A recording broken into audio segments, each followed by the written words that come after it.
Open houses are always kind of interesting when you're dealing with the public.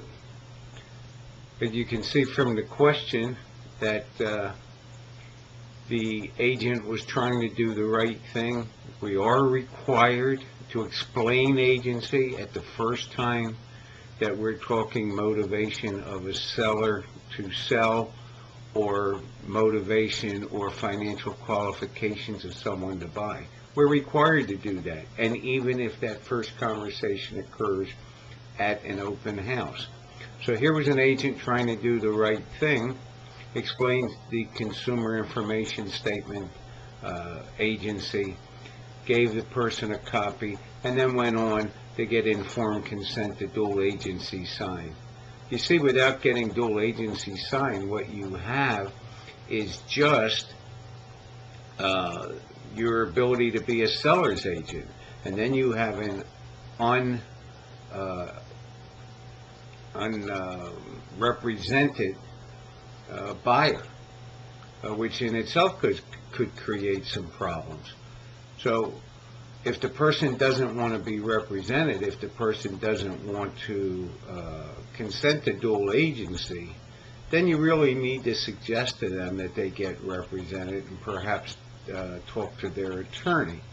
But you need to explain to them that you represent the seller, and therefore please don't tell me anything confidential. Why?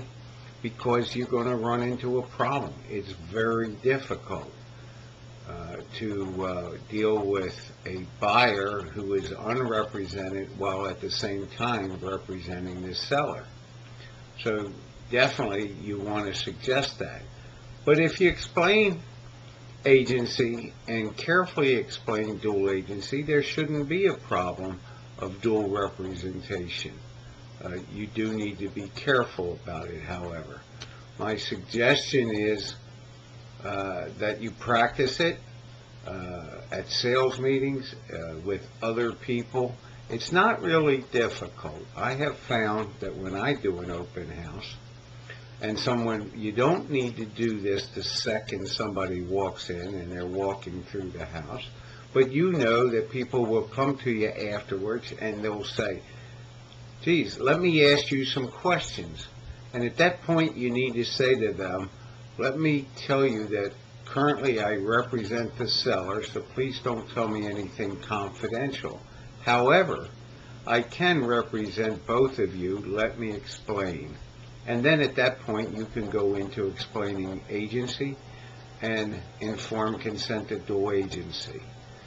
You need to get that informed consent in writing, and you need to do it again the first meaningful conversation that you have with this particular buyer. And if it happens in an open house, it's okay. So now we've got someone who was unhappy, had been to an open house where that did not occur. Well, that agent was wrong, the one at the previous open house. The agent who wrote the question certainly was doing the right thing, as was her manager. So remember, that's important to do. It meets the Real Estate Commission requirements. You must do it. Learn how to do it. It's not that tough.